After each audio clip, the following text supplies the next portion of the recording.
We will get.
TV 13. You can go ahead and start the meeting.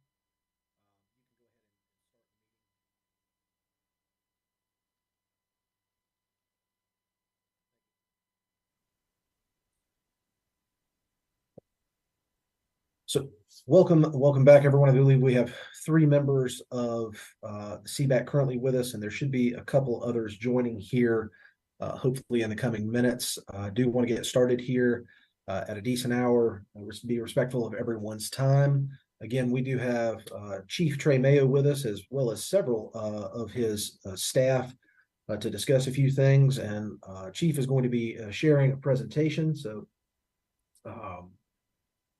first thing on the agenda, other than a welcome, was to allow Chief to get into that so that they can kind of get through the presentation, let them do their thing, and then we can do administrative minutia after that if we need to. Chief, I will turn it over to you, and I will let you introduce the folks that you have in the room. I'm not sure that every one of them were in one of the previous meetings, so to that end, if you just kind of want to go around and let the CBAC know who is here with you, and then you can begin sharing your presentation as you see fit. Okay, thanks, Scott, and good morning, everybody. Good to see you again.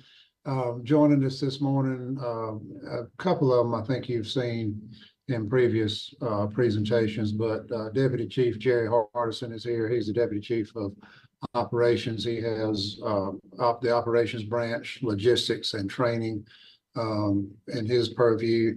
Deputy Chief Chaz Browning is here. He is the Deputy Chief of Life Safety, so he has inspectors, code enforcement, fire investigation, plan review, public education. Those things live on his side of the house.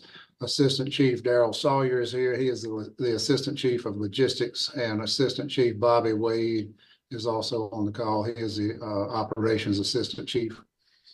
And I'm going to share my screen. This, you'll see a PowerPoint that looks relatively similar to what you have seen in the past.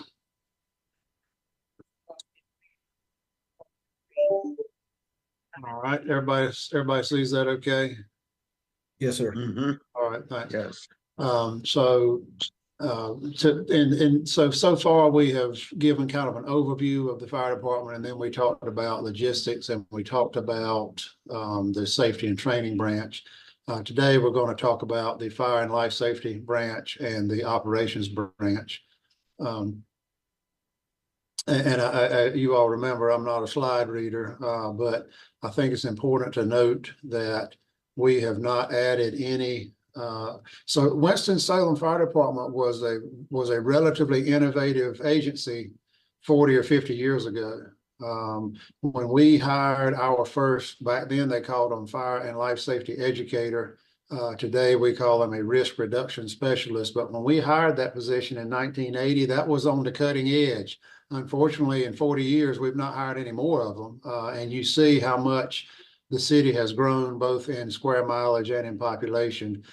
We had a consultant here in 2020, and part of their assessment of the fire department was that we increase our risk reduction staffing to 4, and we have not done that. And that's now almost 4 years ago.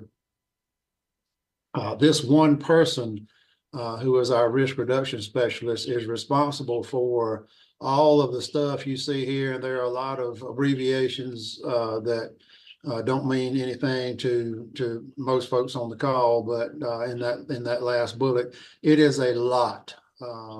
And we get more complaints about the risk reduction specialists' lack of response to various requests and presentations and answering phone calls and responding to emails, et cetera, than probably everybody else in the fire department combined. And it is simply because that person does not have time to do all the things that she does and be a slave to email and voicemails and all of the things that people are expecting her to do, responding to citizen requests that come through on our website. It just is way more than one person could ever think about attempting to do with any sort of efficiency. We are short on the number of inspectors we need in the life safety branch to fulfill our obligation as dictated by the state of North Carolina. As I'm sure most of you know, municipalities in North Carolina are creatures of the state. We do what the state says, and the state says that you have to inspect all the commercial buildings in your jurisdiction on a routine schedule. And we have added, since this would be current to about September 30th of last year. So since January 1st of 2021, we have added almost 700 inspections, no new positions. We were already behind, and you see as of September 30th that we were over 2,000 inspections behind what the state says we are supposed to be doing. And it is it's simply because we don't have enough staff to be able to adhere to the state schedule. There are, in addition to that 2,137 you see there in the second bullet, there are over 1,350 R2 inspections. So an R2 inspection, that's a residential inspection. That are the where you go into an apartment complex, and there may be 8 or 10 buildings in that apartment complex, and one person might own 2 or 3 of the buildings, and another person owns 2 or 3 of the buildings, and another person owns 1 of the buildings, and another person owns 4 of the buildings. That sort of arrangement, and there are over 1,350 of those inspections that have never been conducted ever. And though we don't have any jurisdiction inside those 1 and 2 family residential dwelling units, but we do have jurisdiction on balconies, decks, stairwells, common areas, those sorts of things. And we had Chief Browning will have to remind me, or Chief Wade, it's been about 2 years ago, we had a multi-fatality fire in one of these R2 or one of these R2 buildings that had never been inspected. Now, the fire started inside the residential living space, but that's where we would not have gone. But we do have fires in these occupancies where we are not doing any inspections. Moving to the operations branch. So this is where about 90% of our resources are, both financial, personnel, equipment, apparatus, et cetera. And over the years, for about the past 20 years, various consultants and organizations have come in and looked at us through various tools, and all of them have said we are understaffed. One of the metrics that I look at is I survey our peer departments in the state, and I try to keep it so that we can draw an apples to apples comparison. And I say, tell me how many engine companies and ladder companies you have in service, and tell me what your authorized staffing number is to put firefighters on those fire trucks and make them go out the door and do the things that they do every day. And when you look at the average of our peers compared to us, we are 1/2 authorized position per company in service short, which for us means 13 people per day. Incidentally, 13 people is at the 90th percentile about what we would hire back in overtime staffing to fill vacancies every day. So that number is just not something arbitrary. I mean, it's a real number that stands the test. One thing that is kind of a sort of an opportunity cost, if you will, of not having capacity to absorb vacancies, about having people moving around all the time, having the term I use here is patchwork crews. So engine one today, running out of the Marshall Street station, it might have an engineer who's assigned to engine one, and a captain who's working overtime from another platoon, and 2 firefighters who have floated in from Station 4 and Station 6 to staff that engine downtown. So there's minimal opportunity to build a team and to develop the concept that comes with teamwork, when every day when you show up to work, you don't know who you're going to have as the leader of that crew. And unfortunately, we realized the ramifications of that a few months ago, and I'm going to show you a video from back in October where we had patchwork crews working. These folks here are not assigned together. They are assigned to an engine, but they are doing what would be considered ladder company work. They are not trained to do ladder company work. And we are fortunate that we do not have either 2 dead or 2 paralyzed firefighters. If they had been facing in the other direction and had seen this coming, this would be a much different incident.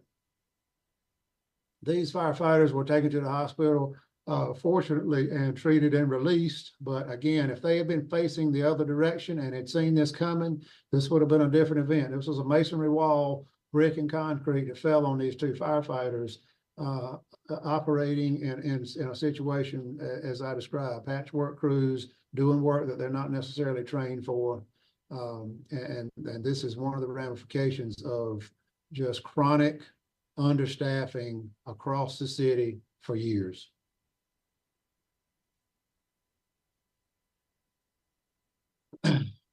Continuing on with the operations branch, we have made several changes to the way personnel earn and bank leave since July 1st, 2015. Leave rates have gone up. We have added holidays. We have allowed personnel to bank more time than they traditionally have been able to do. We have added 12 weeks of parental leave, and we have not increased staffing to compensate for this. I don't care. I mean, it doesn't matter to me if city wants to let 100 people off a day, it tickles me to death, but somebody's got to be riding the fire trucks. And we have not adjusted for that. And you can see now that in our operations branch, which is about 350 people, they hold in their leave banks almost 1.4 million hours of various types of leave. That's about 4,000 hours of leave per person. And that is not a sustainable leave model with our current level of staffing. I want to talk a little bit about Fire Station 7. So we have traditionally, if you can see my cursor on the screen moving around, this is the territory right here served by Fire Station 7 that sits at the corner of Country Club Road and Arbor Road.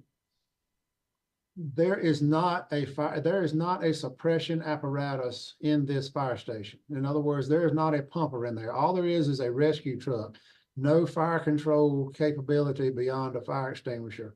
No ability, limited ability to do anything. I mean, their specialty is, so they can answer medical calls, and their specialty is technical rescue, getting people off of cell towers, getting window washers off the side of buildings, getting people out of rail cars, getting people out of trenches, removing people out of wrecked cars. That's their bread and butter. Their bread and butter is not addressing house fires because they have no suppression capability. We have traditionally shown the map of our station coverage area, and we show Fire Station 7 on the map. But when you take it off the map, recognizing that there is not an engine in that station, you very clearly see to the casual observer, there is a huge hole in the coverage area right here for fire suppression capability. And this is the engine that would answer back into the west side of downtown. It's answering down with the engine that comes off Academy Street to the hospitals, to Haynes Mall.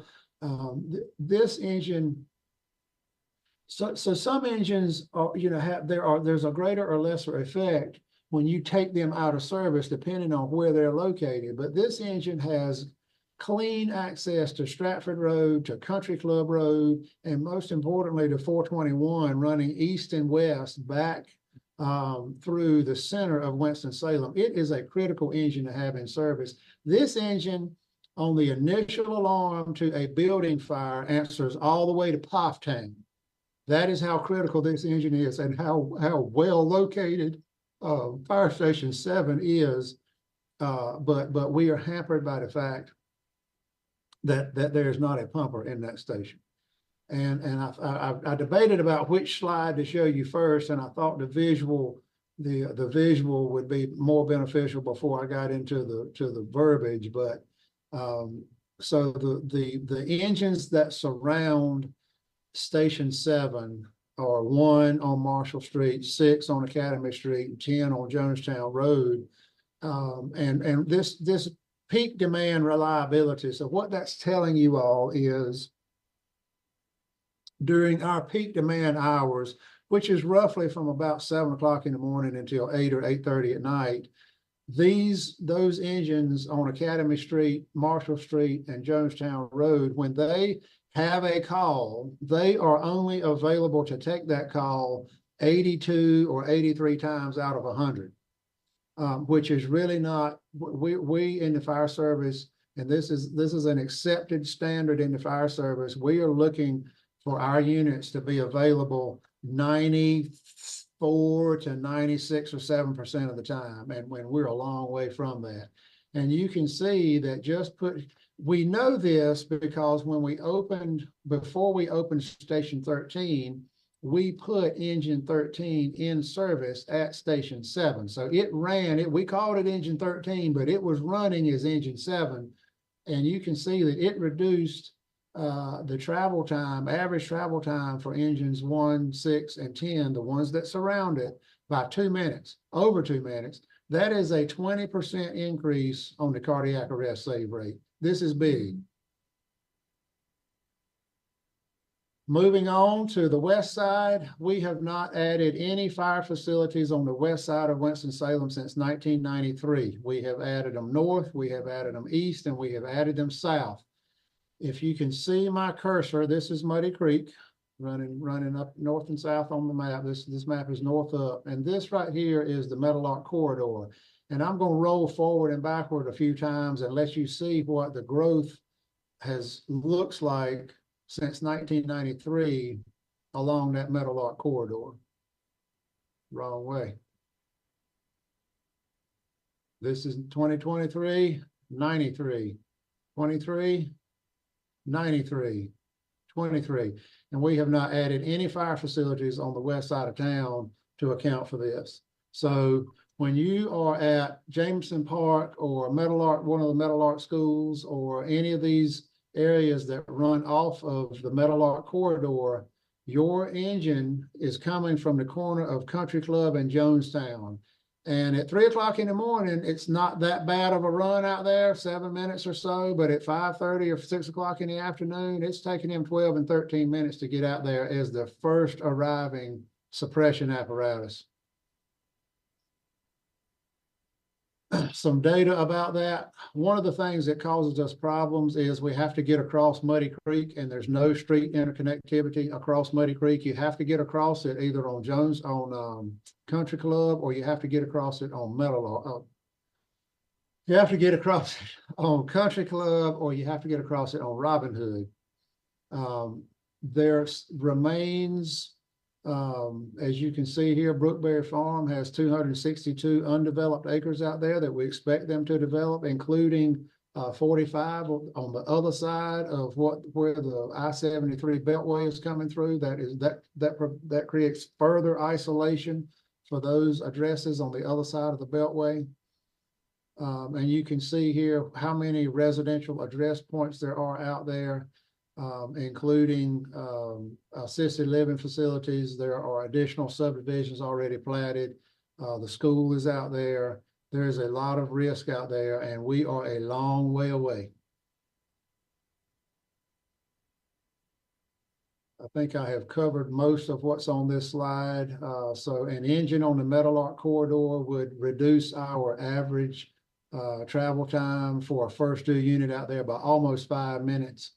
And then you see, what is important to me here is, this data point right here, our getting the resources out there to properly address a cardiac arrest takes us over 10 minutes.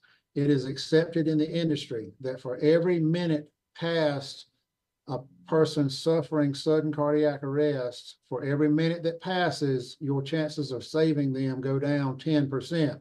If you do a little math, what this number is telling you is we're not going to save anybody out there who's in cardiac arrest if it takes us 10 minutes to get there. The last thing I wanted to bring to your attention today was what our public protection class is relative to our peers in the state. So one of the ways that fire departments are assessed is by the fire suppression rating schedule, and that is the tool that insurance companies use to set property insurance rates. So when you call and say, hey, I bought a new house, I'm in Winston-Salem, or I'm in Greensboro, I'm in Dallas, wherever it is, your insurance, one of the first things your insurance carrier is going to do is look at what the public protection class is for the fire department who would answer your house if it was on fire. 1 is regarded as the best level of fire protection, and 10 is regarded as no fire protection. And the way that score is compiled is our ability, or any jurisdiction's ability, to take a 911 call and process that call and dispatch units. That is 10% of 100 points. And you can see there we got 9. The last time we were scored in 2019, we got 9.4 points. The water supply, your hydrants, or your ability to shuttle water to a fire gets that's 40% of the score. And you can see there, we rely on hydrants. We don't shuttle water. We rely on hydrants for our water supply. We got 88% of the credit in 2019. And then the remaining 50 of the 100 points is an assessment of the fire department's capability. And you can see here, relative to what we got in communications and water, the fire department is well behind as a percentage in the portion of the available points that we were able to accrue. And generally, the 4 big things that the fire suppression rating schedule looks at is concentration and distribution of apparatus. That is, do you have enough of them, and are they in the right spots? Do you put enough people on those fire trucks, and are enough people turning out when you have a fire? Are you training your folks like you should be in the right subject areas? And do you have adequate tools and equipment? Enough hose of the right diameter and enough of it. And do your nozzles flow enough water? And all sorts of things like that. You get credit for fans and mops and the ability to control smoke and water damage and all of those things. I thought it would be interesting to look at so we are a class 2 fire department. And I thought you would be interested in seeing what the class 1 fire departments are in North Carolina. I've highlighted a few of them here in blue and yellow to bring those to your attention. I know that Burlington is not technically in the triad, but we count them in the triad because there's a group of chiefs that in the state that meet, and we refer to ourselves as the triad chiefs, and Burlington is included in that. But technically in the triad, Greensboro, High Point, and Kernersville are all class 1 fire departments, as are, and I've highlighted Garner, Faith, Kill Devil Hills, Wake Forest, and Wendell, because they are Class 1 fire departments that are not fully career fire departments. They are doing it with volunteer staff. Their combination, they've got some paid staff, but they are providing a relatively higher level of fire protection than the city of Winston-Salem, and they are doing it with volunteer staffing, which for a group like this, the role that the Citizens Budget Advisory Council plays, that would make me ask a lot of questions. I have Durham, so these are the Class 2 fire departments in the state. So these are providing the same level, relatively, same level of fire protection as Winston-Salem. Durham is highlighted because they are a Class 2. They just have gone through a pretty big consolidation effort in Durham County. The city of Durham is the only incorporated municipality in Durham County, and they have consolidated with some of the incorporated fire departments that are in Durham County. But ISO, the group that does the public protection class score, they are coming back this year, and Durham will be a Class 1 fire department. So they will be on that other slide. So that leaves Winston-Salem by far as the largest municipality in the state of North Carolina that is not a Class 1 fire department. But when folks like Cornelius, Limley, and Roseville, and Puppy Creek, and places like that none of you have ever heard of before are providing the same relative level of fire protection that is the city of Winston-Salem, again, it should make you ask a lot of questions. And this is the remaining slides. I highlighted Clemens, Louisville, and Piney Grove because they are here in Forsyth County. These are small combination, mostly volunteer fire departments, providing the same relative level of fire protection that we are. They're out of alphabetical order because the state has them officially listed as the Clemens, the Louisville, and the Piney Grove fire departments. And I didn't catch that until I had already built the slides, so I just left them where they were, but I did want to point that out to you. That concludes my presentation. I'll take any questions.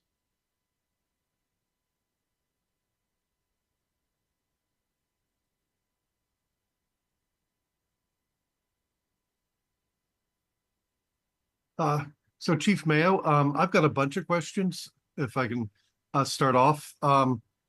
So we'll go back into those inspections. You say you have about 2,100 inspections behind. Just to get a sense, how many inspections do you guys do a year?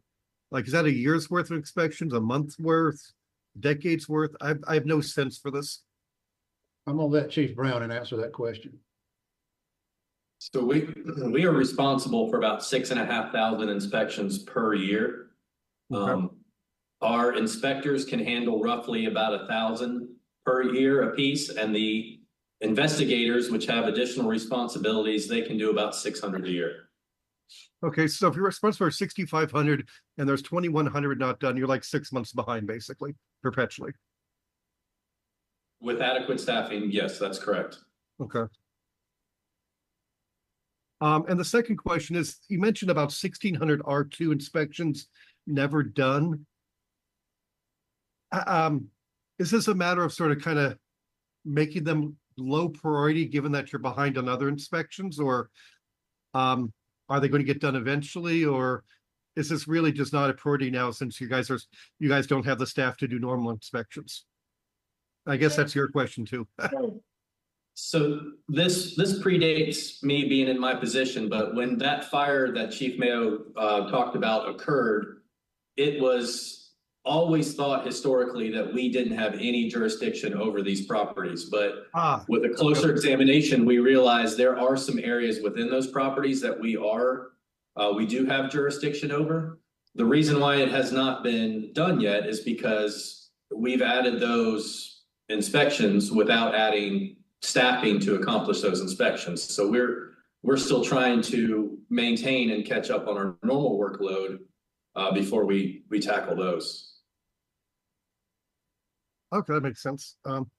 So I guess the last question, well, two more questions, one of which is sort of simple, but what did I hear you right in that you said there's about 4,000 hours of accumulated leave per person? Or did I just mishear you? No, that's correct. When you do that, when you divide in the operations branch, when you divide almost 1.4 million hours of leave on the books by the number of authorized staff in the operations branch, it's about 4,000 hours per person. That would be sick, holiday, vacation, special leave. So I mean, what are you going to do with that? That's like 2 years of leave, right? I mean, are you just going to pay it out, or what? What are current plans for that? A firefighter, because of the shift schedule, they work 2,900. Well, we've always said 2,912, but if you do the math, there are 8,960 hours in a year. If you divide by 3, that's 2,920 hours. So firefighters work 2,920 hours a year. So it's not quite as it doesn't get them off as it's not 2 years worth of leave. But it's over a year. I mean, one and a third year, something like that, 15 to 18 months. So the sick leave, they can use it toward retirement. So if they have 6 months of sick leave on the books, they can retire with full credit in the retirement system 6 weeks early. The vacation, it gets pulled down to a maximum of 30 days every January, and anything that they have over 30 days, it goes into the sick leave accrual. And then vacation just builds, and when they retire, they get paid out for vacation. I'm sorry, holiday. The holiday just builds, and when they retire, they would get paid out for the holiday and any vacation that they have accrued that hasn't been leveled down to the 30 days. Fred, okay. I mean, a little context for that. We can go back and look at what the average employee has across that, but Chiefs, right? It's the sick leave accruals that tend to be very large for certain individuals at the ends of their careers. It is possible to accumulate enough sick leave to retire 18 to 24 months early and have that credited. There are folks who spend all their sick leave and don't have any and may have larger holiday and vacation balances. But if we were to show that kind of that list of things, it would be the sick leave bucket that is probably vastly larger than the rest of them. That may be a little different in operations, Chief.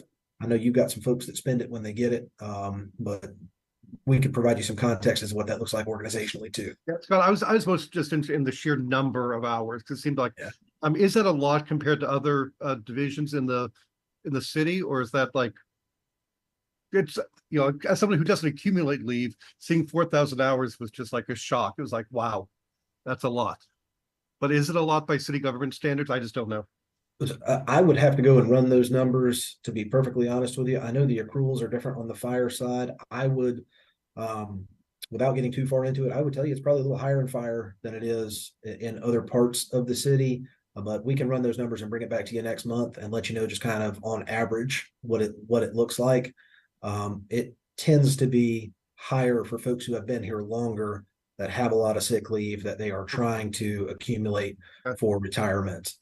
But it can vary greatly depending on what type of operation it is, but we can look at that. It is a very large number. Last question for me is so you're looking at the fire insurance protection scores. So I noticed that while fire department capacity is by far the lowest, water was also kind of low, it looked like. Do you know the reason behind that? Yes, in general, there are a few things going on. So water supply, there are 40 points available. We got 35 or 88%. There are areas inside the city limits that are more than 1,000 feet from a fire hydrant. And for those buildings, there are buildings that are over 1,000 feet from a fire hydrant. And that's one of the places we're losing a lot of credit from the water supply standpoint. The city's position years ago, and I believe it remains as the position. Let me back up from that. When the city had authority from the state to do involuntary annexations. In other words, they would look out at areas around the city, and once it met certain population density parameters, etc., the city would annex those areas into the city limits. If residents in those newly annexed areas did not want to connect to the city-county water system. The city-county water system, the city-county utilities did not run water mains out there and hence did not put in any fire hydrants. So those areas are speckled all around the city where the residents did not want to connect to city-county utilities. No water mains are out there, and as a result, there are no fire hydrants. From the fire chief's perspective, what we should have done is run the water mains and put in fire hydrants, and the residents wouldn't have been connected to the main, but we would have had the means of controlling fire out there. Because when you have a building that is over 1,000 feet from a fire hydrant, it creates an additional operational distraction at a fire to move water over that distance. I mean, we can do it. We have the capacity to do it, but it is not the same thing as having a fire hydrant in somebody's front yard. Thank you. Chief Wade, I know you've been getting ready for the next ISO inspection. Did you want to add anything to that answer? No, sir, that's correct. It's those areas, mainly in the areas that have been annexed and those kind of things. We've got a couple places, like you said, sprinkled around. We're trying to identify all of those.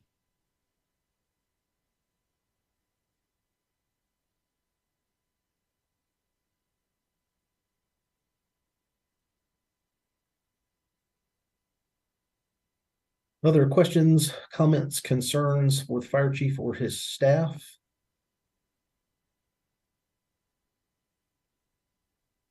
Chief Mayo, I will point you mentioned something in the last meeting and Fred followed up via email, and we'll try and get this information back. You had mentioned something about the cost difference for insurance purposes between ISO ratings for different types of buildings.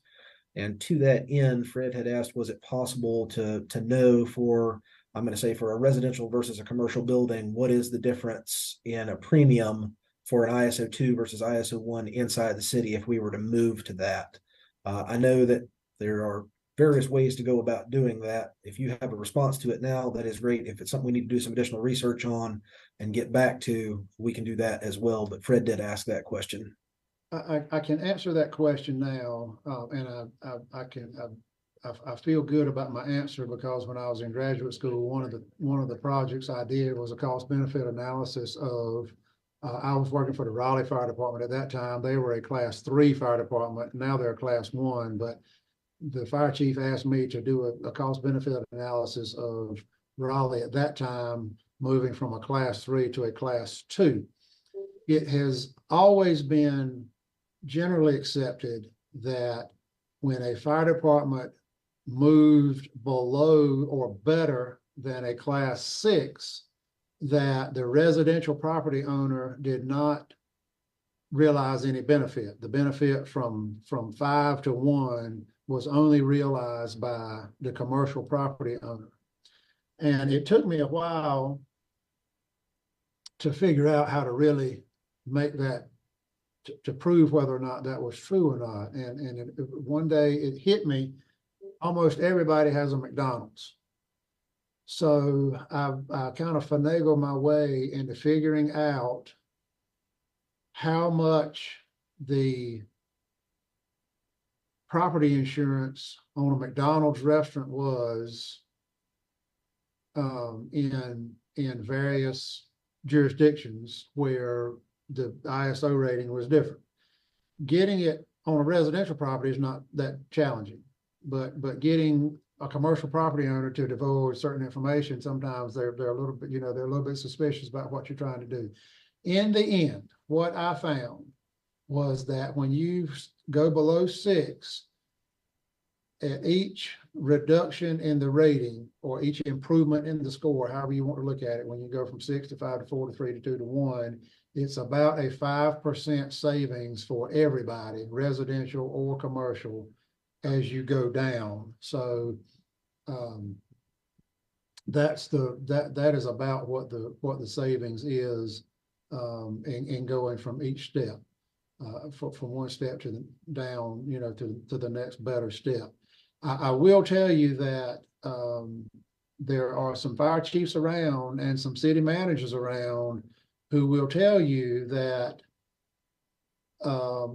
commercial properties, particularly industrial manufacturing facilities, have chosen to locate in their municipality because they were a Class 1 fire department, because those manufacturing industrial type operations typically generate more calls for a fire department than, say, a retail facility. We are going to Ingredion, we went to Weaver Fertilizer, we go to it's actually in Colonelsville jurisdiction, but we answer it with them, the battery manufacturing place. I can't remember the name of it over on our east side.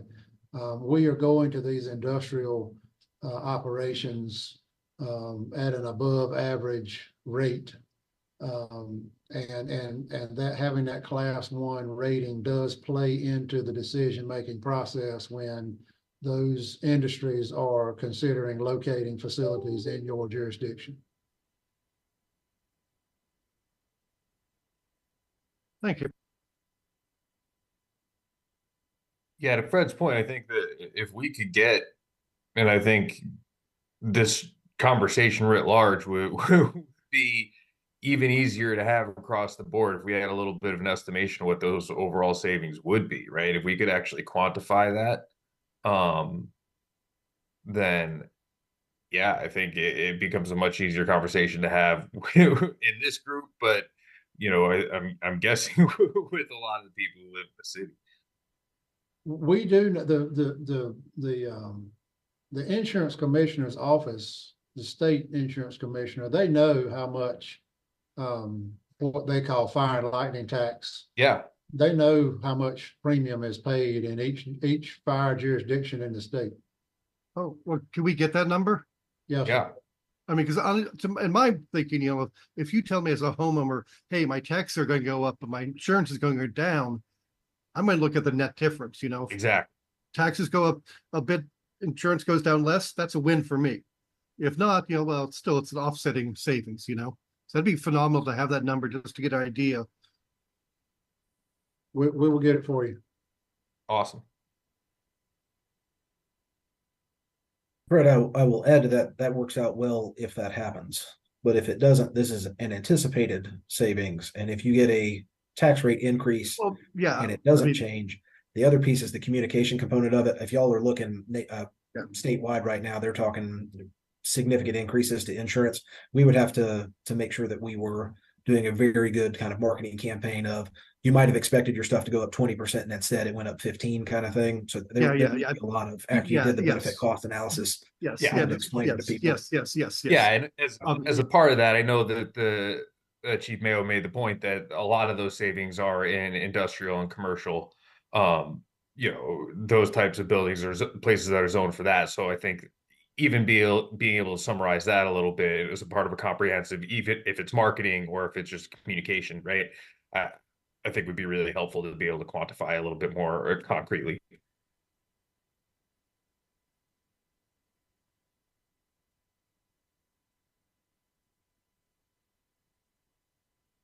Anything else for the fire chief? I will note what the chief has said today is reflective of his request, both on the operating and capital side when it comes to budget requests. The reason that we are here discussing this is because both last year and the year before, the chief had some of these requests. We had shown them to the CBAC and questions had arisen. And so from an operations perspective, when the chief showed you the gap in service caused by taking engine 7 out and having rescue 1 operate out of there without a suppression unit, or the gap that he has on what we'll call the western side of town in the Meadowlark area, there's a new station request that is in his capital request that is one of the highest priorities. We have also seen, obviously, how old the fire maintenance facility is, and the renovation replacement of that is also in line with the priorities in his capital requests. And so the chief is very much showing you, both on the operating and capital side, what are the priorities for his department as it relates to the needs and the ability to respond better and to provide for better services for his folks as well. I will say we've got one more. Chief, you are coming back next month for a shorter, just kind of talk about admin and bear program. I think we are on the schedule to do that. So we will have you one more time to follow up and answer any additional questions from this if they come along, and then chat quickly about admin and bear together to finish out the round of requests and positions and such for the fire department as a whole. Anything else, Chief, you want to add to the conversation? Otherwise, we'll let you go and we can approve some minutes and that kind of stuff and carry on. I do not have anything else. I appreciate the opportunity. I'll ask Chiefs Hardison, Browning, and Wade if they have anything that they want to add briefly that I missed. And Sawyer, is there Sawyer? I'm good. I don't have anything. I'm good. This is something good. Yeah, I'm good also. Good. All right. Thank you. Yep. You all take care. Good to see you again. Thank you guys so much for coming, presenting today. We appreciate it. Yeah, I really appreciate the time. Thank you. Thank you guys all for being here. Thanks so much. Bye-bye. So for the remaining members of CBEC here, as we discussed, we'll have the chief or someone from his staff talking about admin and BEAR, which is the behavioral evaluation and response team that we talked about actually last year, and as some of the ARPA stuff the year before as well.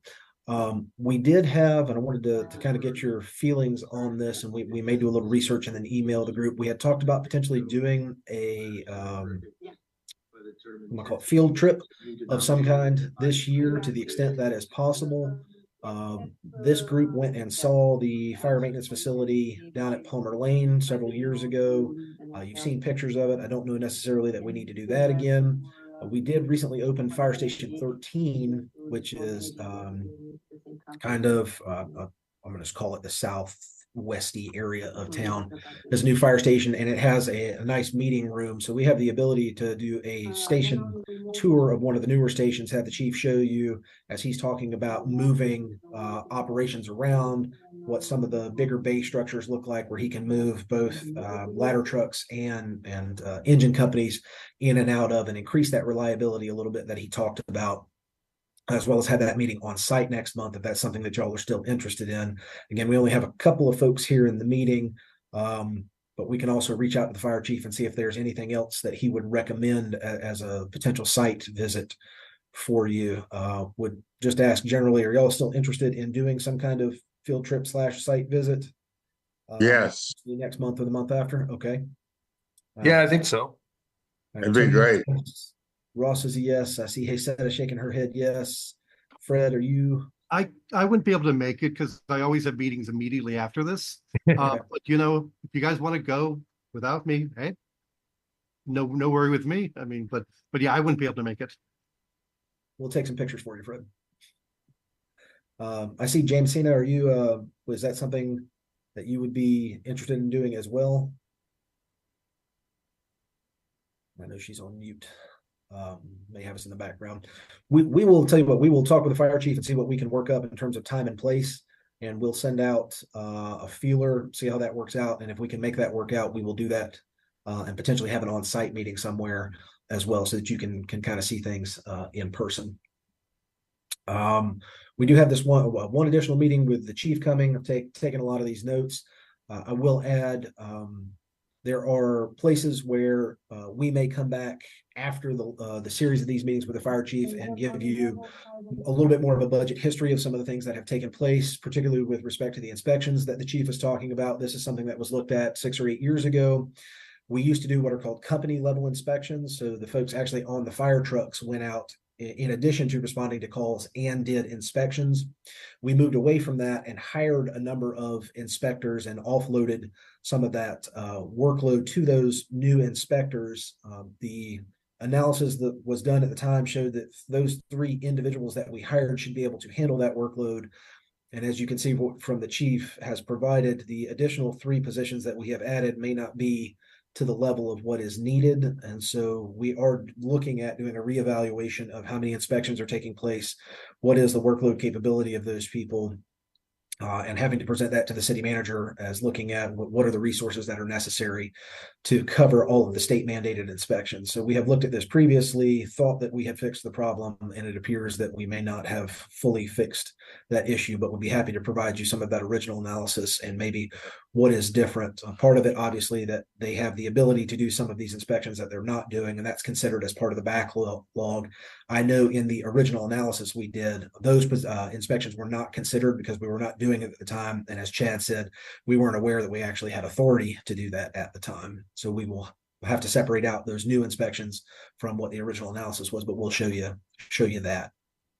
Real quick, Scott, I appreciated the point that in Fred's question that actually asked if there was a way to kind of, if they had a priority rating system or if it was just a queue by due date. As far as the resolving that backlog is concerned, I'd be interested if there is a way of ranking, for lack of a better word, those priorities to see kind of where the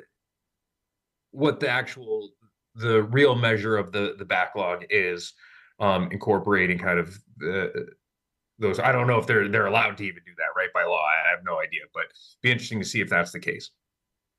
We can definitely work with Chaz and get you that. The level of familiarity I have with that is at the 30,000 foot level. I know there are certain ones that are required by state law. I think that they provide a prioritization for those, like the industrial one is more important than the manufacturing one that's a level below it. I think they just tell you you got to get it done on this schedule. But we'll have Chaz get you a response. That was the assumption, but I never want to rely on. Yeah. So Scott, just a clarification here. I got the impression that they were 2,137 inspections behind, and they had 1,632 R2 inspections that were never done. Is that true? Do we add them, or am I double counting there? We will get those numbers directly from Chaz for you and make sure that they are pushed out correctly.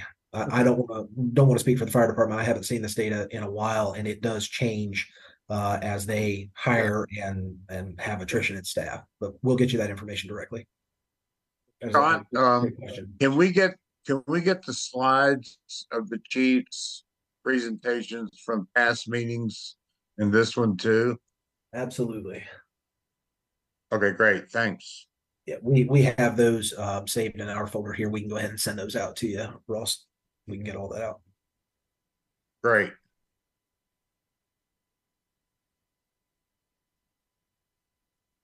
All right. Other than issues, comments, or additional concerns relative to what's been expressed today, I believe, Janice, did we send out the meeting minutes from the last meeting? And how many folks do we have here? 1, 2, 3, 4, 5. I think we technically have enough to approve minutes from the meeting. Has everyone had an opportunity to read them? Yep. Yes. Yeah. Any changes that anyone had? Sorry, I vote yes. I was trying to unmute. So, Fred, we will take that as a preemptive motion having been made to approve the minutes. Second. Hang on, one correction that periodically comes up. Okay. Did you spell my name right? Did Microsoft Word do it again? It did it again. It happens a lot. There's no I in my last name. We got you. I can see Janice. She searches for this, knowing that it happens. Sorry about that, Fred. I'm sorry, Fred. I'll try to make sure I catch it next time. It's autocorrect. It happens. It does. We will make sure we get that squared away. Other than the correction to Fred's name, assume that everyone is on board approving the minutes with no additional edits. Oh, if you'll say yes. Aye. Okay. And we had James Cena as well. That is 5 minutes are approved. Aye. Thank you very much. That is all I've got for you today. Like I said, we will talk with the fire chief and his staff about a potential site visit and relocating the next meeting, potentially to Station 13 or another area. If we find something that works a little bit better than that, we'll get some emails out as quickly as we can about that so we can get it on your calendar, knowing that won't be a virtual meeting, that will potentially be in person. Any other comments, questions, concerns that we need to address today? Otherwise, we will turn you over some time. Bye, everyone. Sounds good. Okay, All right. thank you. Appreciate Thanks, everybody Janice. coming. Thanks. Okay, bye. Thank you, everybody.